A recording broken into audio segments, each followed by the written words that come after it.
Welcome, everybody, to the Apex Sunday podcast. We're hosted by two petrol heads, myself, John Dowsett, and Rob Ross. And this is the podcast that banters and rambles on about Formula One races, news, and events. John, the Emilia Romagna Grand Prix started in the wet, and I'd like to share a story about a wet race, or my favorite wet race that I've ever done. Do you have a favorite or memorable wet race in your karting or professional career? Yeah, I do. Yeah. I have a wonderful experience with that. You know, I don't think you really understand what it's like to race in the rain. You can't even imagine it, even if you're a crazy driver that has done all kinds of wild things on the road until you're actually on a racetrack. It's mind-boggling, and you either have it or you don't have it. It doesn't seem like there's any in between. There isn't people that are half decent at the rain. You're either great at the rain or you're not good at the rain. And I was very lucky. I somehow was good in the rain. Now, I was racing a softly sprung car, so that helped a lot. Not softly sprung by road standards, and cars that would lap me because I was racing in GT where I was the slowest of the group, and the fastest would lap me every 4 or 5 laps. That's how fast they were. I mean, they're Le Mans cars, for heaven's sake. And did you have rain tires? No. And just sort of road tires then? They're race tires. Treads at least? Yokohama 008s, I believe they were. They had a slight tread to them. Right. And this guy that would lap me repeatedly the whole season at the Nationals, it rained, and it looked like I was going to beat him, and I was going to be first overall, which just never happens when you're at the bottom of the barrel, bottom class. And I think I ended up finishing third overall, which was just to have me completely chuffed and won my class, which was amazing. And how many races did you do in the rain? Do you remember? Only 2. Only 2, mm-hmm. Right. Mm-hmm. Right. The rest were in super hot or warmth, cold. I mean, there are races in the fall and the spring that are quite cool.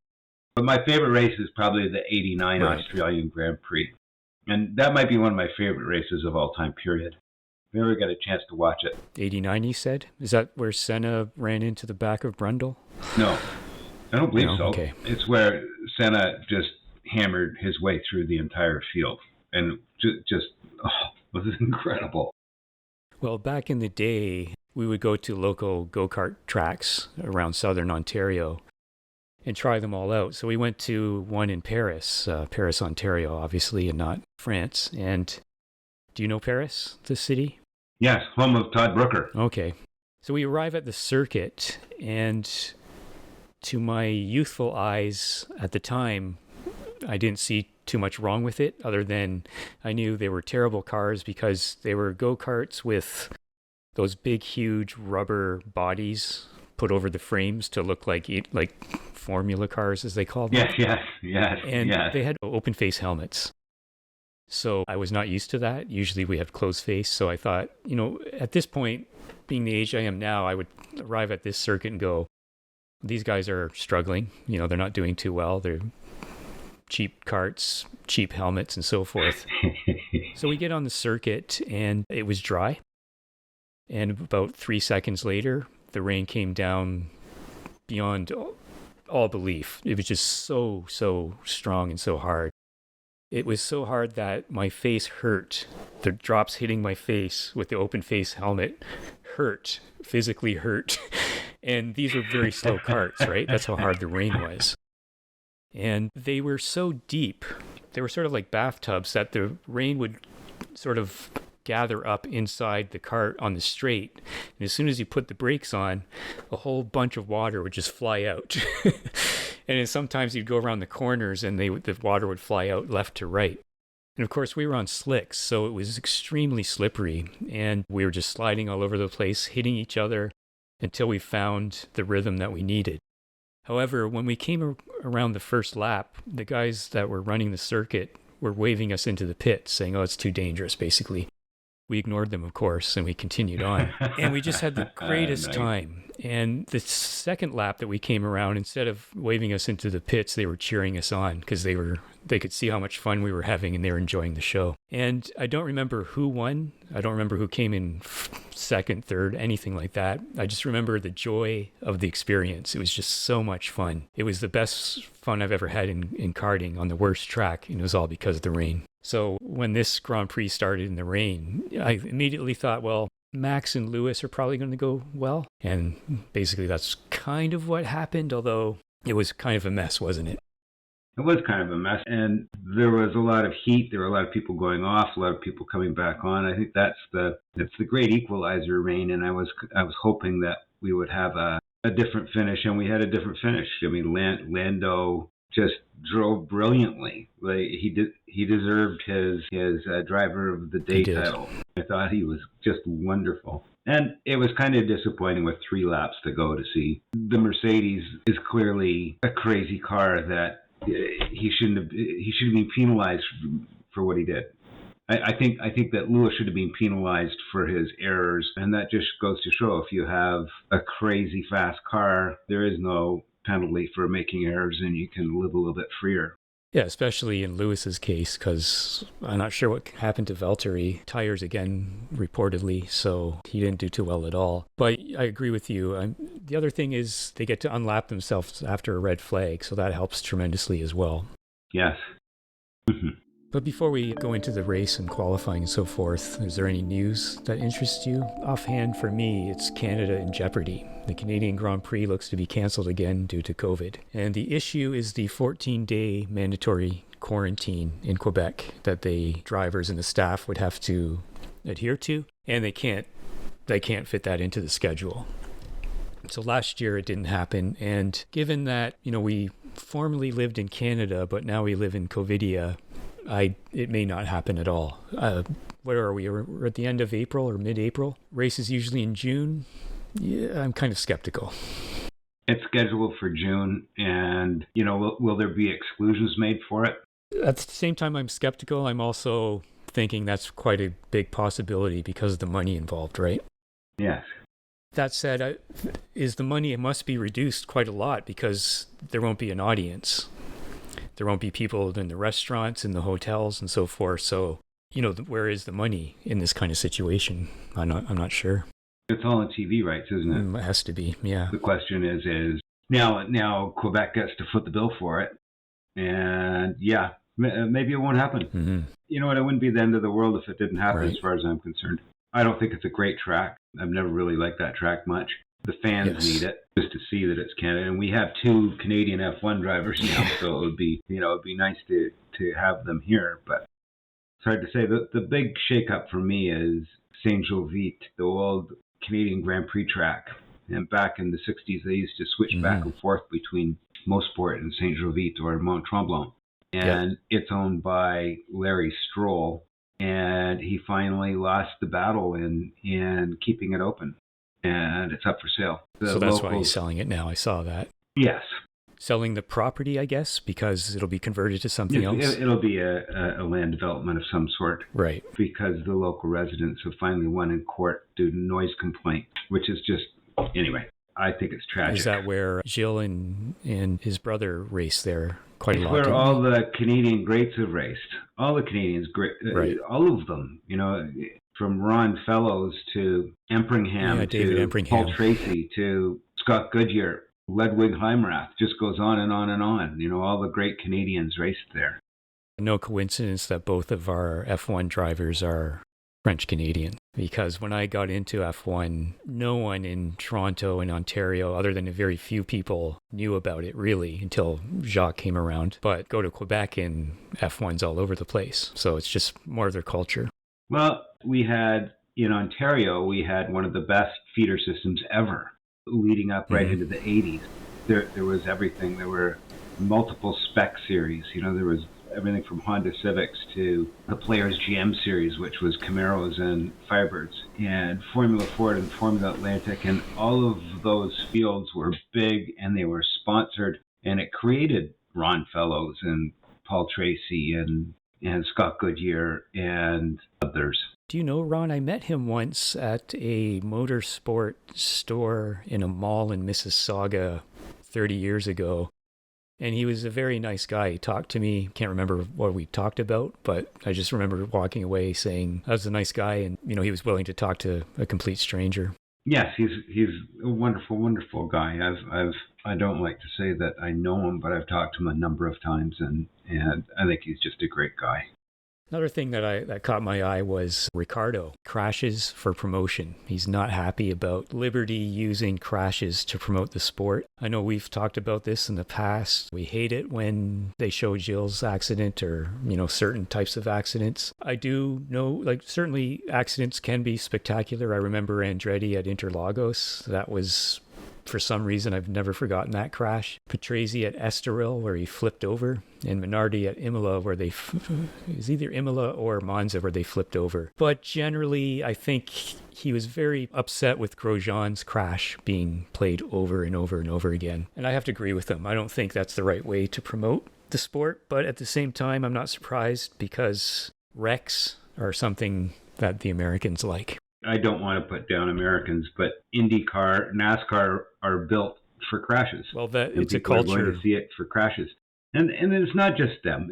I recall way back when I was racing, I got invited to some friends' place to watch the F1 race, and there was a group of guys that got together for every F1 race, and there was a great big huge shunt, and they were just thrilled about it, and I was cringing in the corner. I never went back. So. Is it spectacular? But I agree with Danny fully. And it's being accelerated, and it's because it's now owned by an American company. So Liberty Media is going to cater to Americans, and they're going to show that kind of stuff, thinking that that's what everybody wants. But I don't think that's what it is. And say hello to the dog.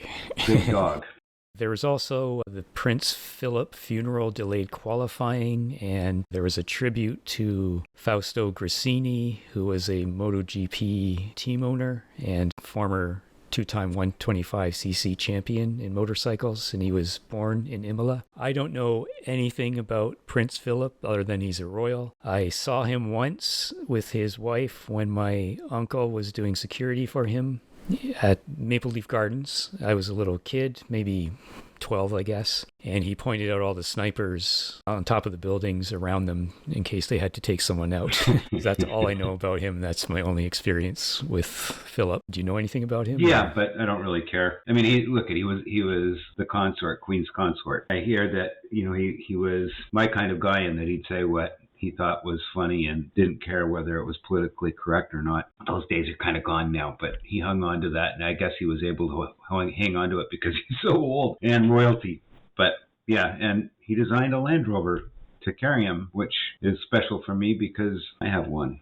Right. So can you elaborate a bit on that? It's an icon between Philip and Lizzie, right? I mean, they've always had a Land Rover right up through Defenders, and when the Range Rover was basically built for the Queen because she loved her Land Rover so much, and she still stuck with the old Defender and liked her old Defender. And he clearly loved it as well, so he redesigned the biggest one, the longest one, the 130-inch wheelbase, so it could carry a coffin, and modified it. And they built 3 of them because God knows if one was going to break down, even though it was brand new, because it's a Land Rover. Right. Anyway. In other news, I found it interesting what Romain Grosjean was able to pull off in the IndyCar in qualifying, and Absolutely. He was topping the charts, and in the race he was up in the top 5 and ended up finishing 10th in his first race. Yeah, it's funny because I was speaking to my father about Bottas. Basically, both of us kind of concluded that this is almost certainly his last year at Mercedes. Mm-hmm. He's just not cutting it compared to Lewis, obviously. But he's a very good driver, obviously, so he could go somewhere else and enjoy himself. And that's what Grosjean's done. And you see that with MotoGP. Some of the extra riders go to Superbike and have great careers and enjoy themselves. So F1 is not the be-all and end-all. I mean, I can't say that. Obviously, it is for Valtteri for his whole life, but I don't think he's long for at least the Mercedes team. But he could go elsewhere and enjoy himself. I think he's lost the plot. I mean, when he threw the bird at George, that's just not right, and he's kind of lost it. I don't know. That's just my opinion. You never know. Maybe he can pull it together. If you look at Lewis in his year where he lost to Nico, he was in much the same sort of demeanor as Valtteri is now. Mm-hmm. Yeah, it's interesting how that works. Mm-hmm. When you raced professionally, you didn't have a teammate, right? You were just a one-car team? No. Right. Have you ever had a teammate in any kind of racing situation? No. No? Okay. Any great rivals or? Oh, absolutely. Absolutely. But yeah, I don't think he's long for it. And I don't know if you looked at that, how closely you looked at that incident between George and Valtteri, but instantly I was just thinking, Valtteri was just being a complete knob for what he did. Mm-hmm. And then looking at all the footage in slow motion over and over and over and over and over again, it's really clear that Val had nothing to do with that at all. Right. My initial reaction was it was Russell's. We've seen this many times where a driver just goes to the left or right a touch, but you catch that out of their corner eye and you might react. Mm-hmm. And I don't know, I've seen it before, so it's no surprise that it happened, basically. And also the anger afterwards, somewhat understandable because you're in a life-threatening situation. But more than that, I think Russell wanted to score some points for Williams, and he didn't. It was an unfortunate incident, and he apologized for it afterwards. I don't think it's really going to be much of an issue going forward between those two and for Russell in the future. I don't think so either. There's a lot of chatter in the online groups about how they're pissed off at Wolff because he's told George that he needs to keep quiet about things like that and not to badmouth Mercedes. Right.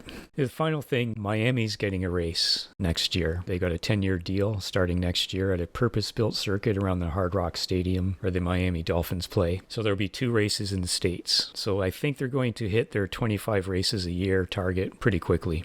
Now, I wonder what that circuit's going to be like. Have you seen any drawings or anything of it? No, I haven't really looked into it. I usually wait till it actually exists before I take a look at it. And I'm sure there will be, videos of virtual driving around it and so forth. So hopefully it's a good circuit, because if it is purpose-built, I don't know if it's already built or if it's going to be built. If it's going to be built, I hope they do a very good job, because we need better circuits as well. It looks like a nice track. I'm just looking at the drawing on the F1 Formula1.com site. Has it been built yet, or is it just planned? I think it's just planned. I mean, the Texas track is absolutely beautiful. There can't be a better start straight that you could ever imagine, except for maybe Spa. That's a great circuit.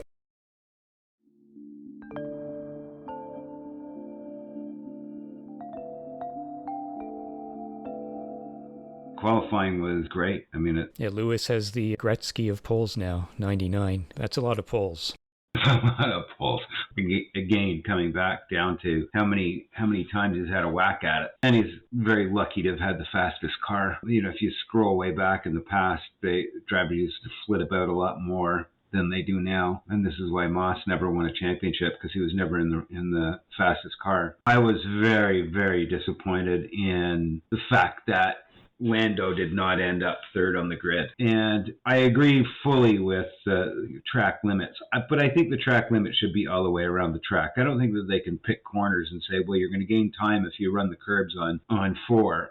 So we're going to bust you if you go off on 4, the exit of 4. Especially there were quite a few that went off, and it was actually slower because they lost, either the front or the rear for a bit, so they slid off and they're trying to get traction back. Why are you penalized for that? You've already been penalized by sliding off. It's an attempt to make the racing more fair, but their policing of it needs to improve. People are just not happy with it. No, in my mind, it needs to be that line all the way around the track. Right, so you're just saying like an absolute, and so there's no confusion, basically. Absolutely, right? Yes. And if you scroll back 50 years, 60 years, it wasn't just sliding off onto some empty tarmac, it was hitting a tree. And if you look at how close the Armco barriers were to the track at turn-in and exit, it was like Monaco. Every track was like Monaco, only there were trees and Armco barriers to hit. And I think they've got it too easy now. What do? Put a transponder in there? It'd be pretty easy to put a transponder in and take it out of the hands of the officials. It's interesting, in MotoGP, they've put sensors in the green parts of the circuit, so that if you hit the green, it'll sense it, and then it's sent to timing and your lap is deleted. But even then, there was still some controversy about, well, all my tires on it or just a touch. It's just always such a gray area, so they need to come up with an improvement. I kind of like your idea of just absolutes and get rid of all the confusion. Right. And it gets rid of the noise, too, if we do that, right? Anything else with qualifying? We saw Vettel. Well, we said Vettel. He hasn't been in Q3 for 14 races. That really shocked me. Is he truly on a down form at the moment? Is he not able to adapt to this car? He just needs some time. I guess it's very hard to tell, isn't it? I think his mojo is gone. What do you mean by that? Like motivation and interest and so forth, or? There's a fire when you get into a race car. There's a focus. There's a confidence level that is absolutely required. And that was ripped out of his gut by his former team, clearly. And it was almost like watching an alcoholic. You know, he got taken down, right down to the very bottom, to the point where he just didn't give a damn anymore by the end of the season. Like, he wasn't even caring what he was saying about the team. He's one of those drivers who's also suffered from, I think, unfair criticism. I guess most of the champions do. He had the best car. That's always the standard one. He had, certain technology that made him better with the front end than Mark Webber did, or with the back end, that kind of thing. These are all factors, of course, but at the end of the day, he delivered 4 championships. He delivered all those wins. He was given that car and he delivered with it. His move to Ferrari ultimately just didn't work out. It wasn't the Michael Schumacher story. I don't think he has it anymore. I think he's given up the ghost. He's been doing it a long time, yes, and it takes a lot to keep that fire going, I think. The other thing I also noticed over and over again every time I watch British coverage of racing is they still use miles per hour. Yeah. So I looked it up, and officially they still can use miles per hour. So they're technically a metric country, but weight and speed are still in imperial units. I was a little young when the conversion happened, but I do remember it from miles per hour to kilometers per hour. I remember a friend trying to convince me that imperial was better because if you're an hour away from your home and it says 60 miles away, you'll know you'll get there. And I said, okay, but if you're 100 kilometers away from home, you'll know you'll get there in an hour as well. The base 10 is much better than base 12. What is your experience? And do you still think in miles, or do you think in kilometers these days? I do both, because I have vehicles that have speedometers in both. What drives me crazy is it's the American thing, isn't it? The Brits have the same thing, where the wrenches for my British cars are different than the wrenches for my Japanese cars that are different for the wrenches for my North American cars. It's just not right. It's just a pain in the arse. I just think in kilometers, I just can't process miles. They mean nothing to me. I'm in a metric country. I know I weigh 62 kilos. I made an effort to be a metric type of person. So, that's just me. Kind of reminds me of the Gimli glider. Do you remember that story? Yes, yeah. Where the Air Canada had filled up their fuel using the imperial system when they converted to metric, so they ran out of fuel halfway through the flight, but they safely landed, so that was good. There's that, and there's the only thing I have a tough time with is temperature. So if you want to report it to me in Fahrenheit, you're Fahrenheit? I can't convert it to Celsius, and I'm just used to Celsius. I know what temperatures I like in Celsius, and I don't in Fahrenheit anymore. Yeah, I don't do Fahrenheit either as well. Celsius makes sense to me. One other thing I'd like to point out about qualifying is Haas, Williams, and Alfa are not developing at all. We talked about this last time, their cars for this year, which ensures that there's going to be Ferrari engine cars and Mercedes engine cars at the back of the grid. Well, they're putting the money into next year's car. They don't have the money to develop both like the big teams. We'll see how this works out next year. As Kimmy says, we will see. Will they have the resources to be competitive with this strategy? I have no idea. Hilariously, way in the past, historically, there would be teams that would run last year's car for the first 2-3 races until they got this car going. And if you go back even further, there were times where Alfa Romeo, won 3 years in a row with the same car. So things have changed. I think it's the right thing to do because they have to do it. If they don't, then they stay where they are. Things have changed. I remember seeing an 8-minute pit stop for Niki Lauda in a documentary. I'm like, wow, it just keeps going on and on and on and on. We have 2-second pit stops now. So we're talking obviously different technology and different situation, but in terms of percentages, like thousands of percentages faster in terms of that. Yeah. So. And there was fueling back then, right? Yeah, that's true. Anything else in qualifying, or should we move on to the race? Let's move on to the race.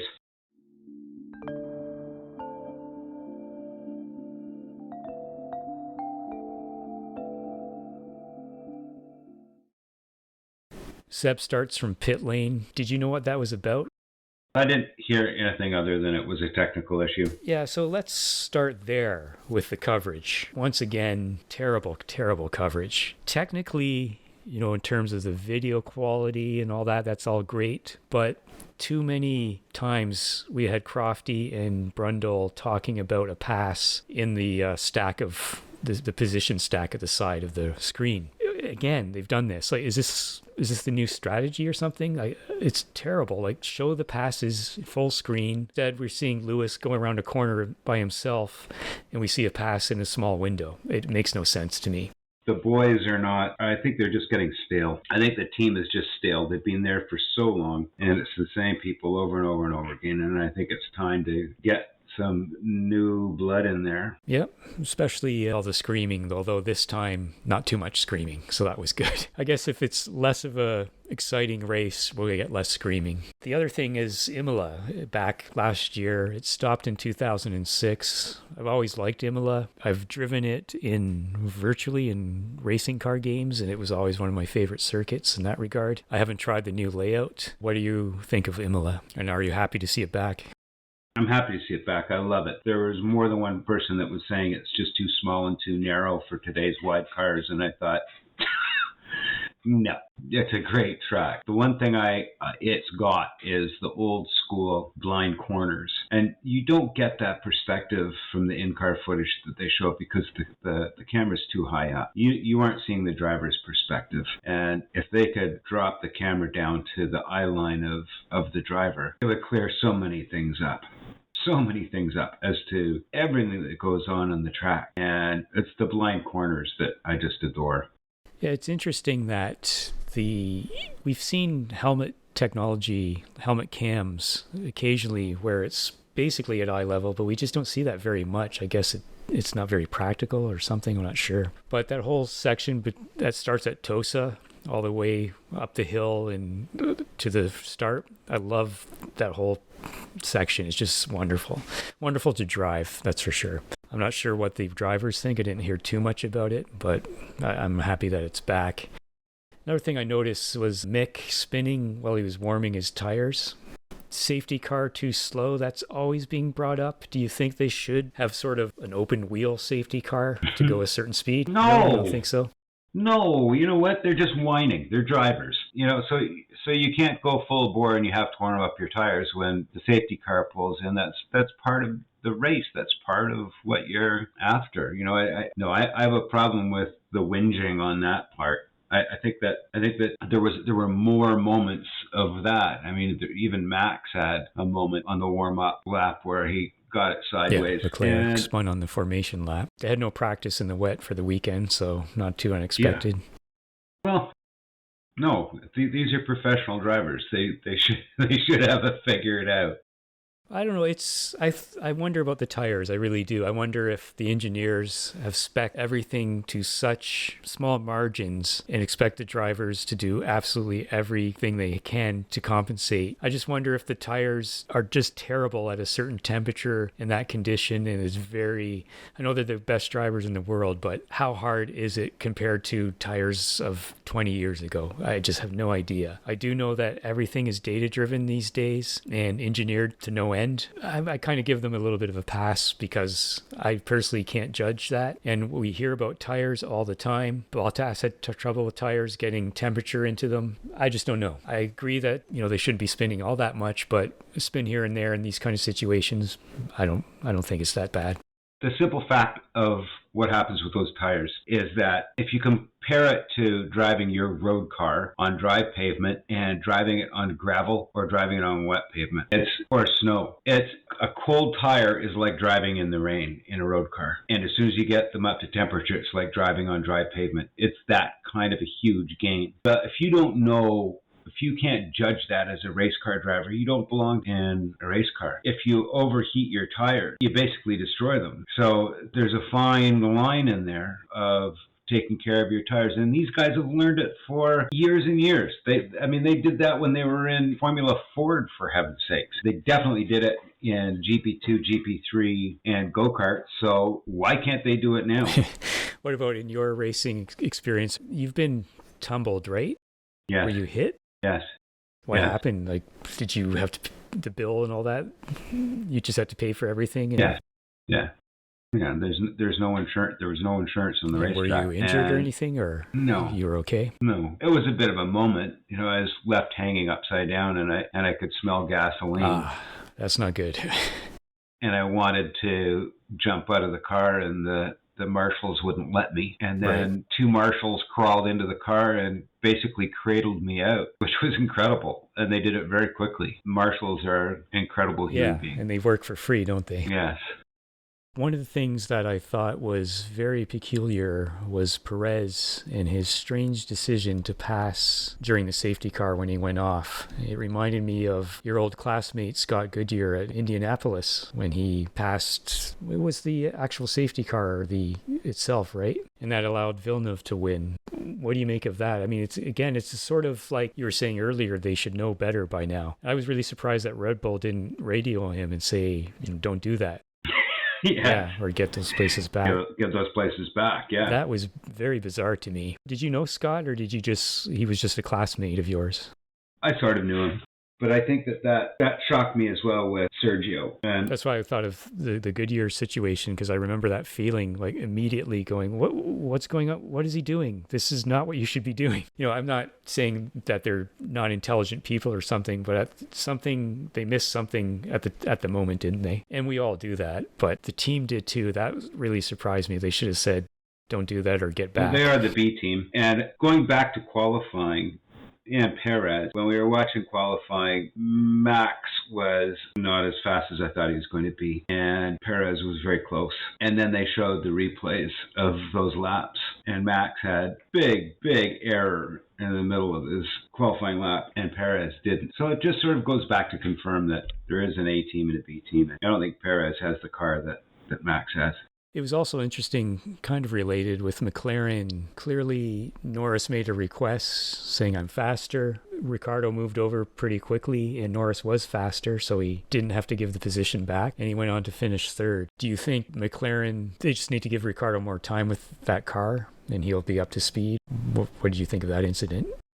I think there are two factors in what happened with Lando and Danny. One is that, it's a new car to Danny. I was very impressed that Danny afterwards said that they gave him all the time that he needed to show that what his pace was, and he couldn't match that pace. And it could just a little bit of an indication of how fast Lando really is. But I don't think he's that much faster than Danny, if he is faster. No, but I was really impressed by Norris again. He was my driver of the last race, and again this race for sure. And it's interesting that no controversy over this. Every time there's a move over, there's so much controversy. But this was an example of the team getting the maximum that they could get with both their drivers. And I had no issue with it whatsoever. And Lando got third, and McLaren did everything they needed to do. So I'm pretty happy to see McLaren doing well again, because for a while there, they were really, really down.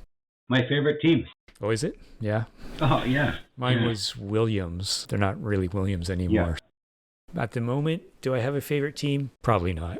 I don't even have a favorite driver at this time. It's kind of hard to have a favorite driver, especially once you get to this point. I mean, I can now say that quite clearly Lewis Hamilton is somebody I did not appreciate. I can now honestly say, he is a brilliant driver. Yeah, he's a brilliant driver. He is. I didn't admire him not that long ago, but now I can say, I mean, he's got what it takes. And I think there are a bunch of other guys in there too. I think Danny's questionable. Danny shows pure speed and unbelievable overtaking capabilities, late braking.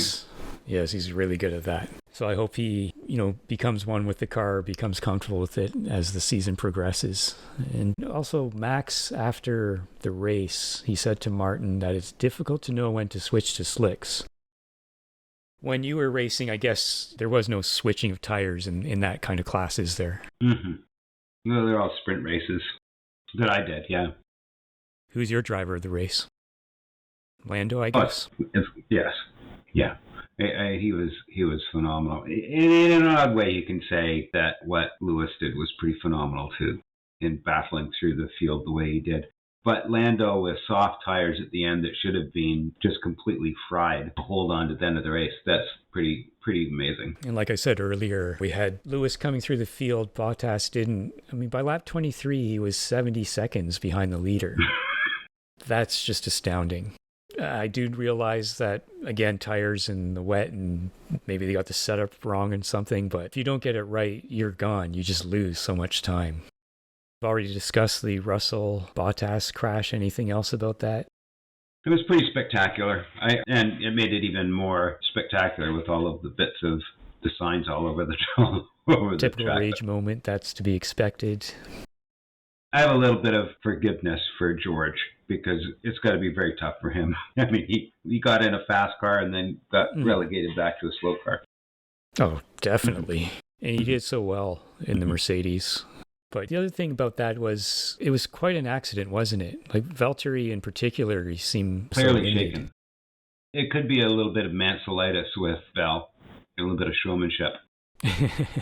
Yeah, that's true. So the next race is the Portuguese Grand Prix. Is that at Portimao again? The Algarve. It's not at Estoril, right? Okay, Yep, Portimao. That's a nice track. Yeah, I do like these circuits that have elevation changes and, like you said, blind corners. Yeah. Anything else about the race? We should rate it. I'm going to give it a 3. I enjoyed 3 out of 10. Lando, but overall, I had to struggle to stay awake for most of it. And the coverage, I'm going to give a 1. I'm not happy. Actually, that brings a question. You're watching the coverage, the Sky coverage on a broadcast station. I'm watching it on the F1 service. They never show Anthony Davis or any of the other people. I hear their voices, but I don't see what they're talking about. So you saw Anthony talking about certain things, right? And showing highlights and so forth. Oh, Ant is great. Yes. Yes, I did see Ant. Yeah, so the F1 coverage doesn't show that. You just hear it. It's very, very strange. All right. The next race is the 30th of April. May 2nd. May the 2nd in Portugal. Looking forward to it. Hopefully it's a better race than this one. And we'll talk about it in a couple weeks. That sounds good. I rate the race at 2.5. 2.5? And what about the coverage? The coverage is just nonsense now, so I can't even rate the coverage. And did you watch any other races this weekend or recently? No, I didn't. But I want to watch the MotoGP race. You also expressed a slight interest in Formula E. Did you try that or not? I tried Formula E, and the coverage of it just made it intolerable. Oh yeah, I haven't tried it in a long time. What did you think of the circuit? Beautiful. Was it very tight? Very tight. Oh yeah. To watch them come in for their pit stop where they changed to another car kind of cracked me up. Well, they're doing that still? Yeah. Or well, it was an old race. I watched an old race. Oh, okay, right. But the coverage was awful. The coverage was just awful. Do you know who did the coverage? No. Mark Priestley does it for a radio station, I think, or some YouTube channel. But you didn't have it. Mark wasn't on that, was he? No. Okay. So maybe I need to find. It's difficult to find. So maybe I need to give the current stuff a go. Right. Maybe I'll take a look at it as well. All right. Well, thanks, John, for the interesting conversation about a less than interesting race. And hopefully Thank you. Hopefully next race is much better. And thanks everyone for listening. And please subscribe, share, like, all that stuff. And we'll see you next time. Talk to you soon, John. Soon. Take care.